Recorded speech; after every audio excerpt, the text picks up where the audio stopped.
It started a few months ago. In the dead of winter, around 2 a.m., I would wake up to the sound of soft, muffled weeping coming from the direction of the tree. It sounded like a heartbroken woman crying bitterly in the freezing cold. Other nights, the weeping would instantly cut off, replaced by a low, erratic, bubbling laugh, a sickening, joyful cackle that sounded completely unhuman, like a broken audio track skipping over and over again. I tried to tell myself it was just the wind whistling through the hollow trunk, or perhaps a bobcat crying in the distance. I grew used to the fear, locking my window tight and burying my head under the pillows every single night. Until last night. It was exactly 2:15 a.m. A heavy, unseasonal storm was battering the ridge, throwing sheets of freezing rain against the glass. The power had gone out hours ago, plunging my entire house into a pitch-black, suffocating dark.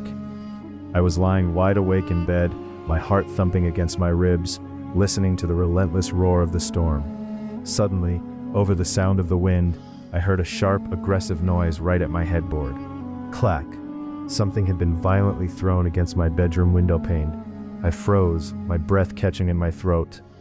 I sat up slowly, clutching the heavy iron flashlight on my nightstand. I stared through the darkness at the glass. Clack, clack. Two more distinct, heavy thuds. It sounded like someone was throwing small stones or pieces of bone directly at my glass, trying desperately to get my attention. A wave of intense, primal panic washed over me. I crept out of bed, the cold hardwood floor biting at my bare feet. I approached the window, my knuckles turning white around the flashlight. I didn't turn it on yet. I reached out, my trembling fingers gripping the brass latch. Driven by a reckless surge of adrenaline, I unlocked the window and slid the glass open. The freezing, wet wind instantly rushed into my room, whipping my hair across my face. I leaned out slightly and clicked the flashlight on, sweeping the powerful white beam directly toward the twisted branches of the old oak tree. What I saw in that bright beam of light made my stomach drop into a bottomless void, and the air completely left my lungs. Perched on a thick branch, right at eye level with my window, was a towering, emaciated humanoid figure. It was crouching on all fours like a massive, distorted spider. It was wearing a tattered flannel shirt, the exact same shirt I had thrown in my outdoor trash bin the week before. But it was the creature's head that shattered my sanity. It had no face. Where eyes, a nose, and a mouth should have been, there was nothing but a smooth, featureless mask of pale, decaying gray flesh. It was a blank canvas. But as the flashlight beam hit its head, a jagged, horizontal tear violently ripped open across the bottom of its faceless skull. It stretched all the way from ear to ear, widening into a massive hollow grin, lined with rows of sharp, needle-like teeth. The creature was holding a handful of small, bleached animal teeth. As I watched in paralyzed horror, it raised its skeletal hand and tossed another tooth at me. Clack!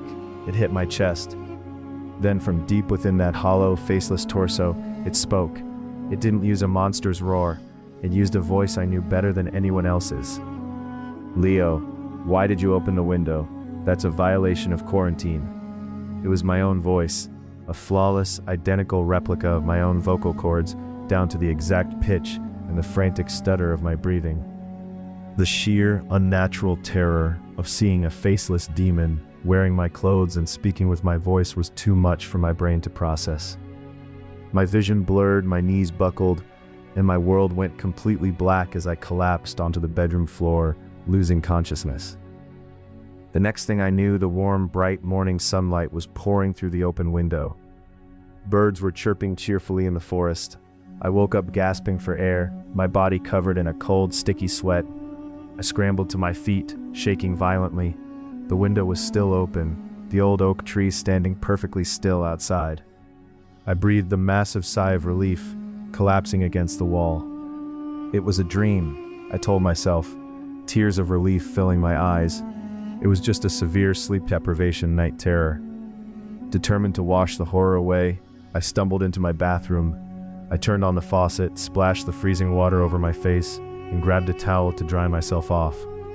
As I wiped my eyes and looked up into the large bathroom mirror, my heart completely stopped.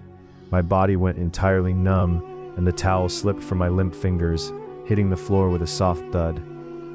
The reflection looking back at me had my hair, my build, and my boxers, but my face was gone. In its place was a smooth, featureless mass of pale gray skin.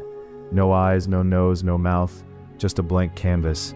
I tried to scream, but I had no mouth to form the sound. Only a muffled, suffocating wheeze escaped my throat. Suddenly, from the other side of the glass, the reflection raised its hand and pressed its palm against the mirror. A terrifying wide mouth ripped open across its smooth gray skin, revealing rows of sharp, needle-like teeth. It smiled a sinister, mocking smile and spoke in my perfect original voice. "Thanks for opening the window, Leo. Your skin feels so warm in the sun." I realized the horrifying truth too late. I had never woken up. The storm hadn't ended. The creature had used its glitched, mounded reality to make me think it was morning, forcing me to let my guard down. And now, I am the one trapped on the other side of the glass, looking out into a world that no longer belongs to me, while a faceless thing walks out of my bedroom, wearing my skin.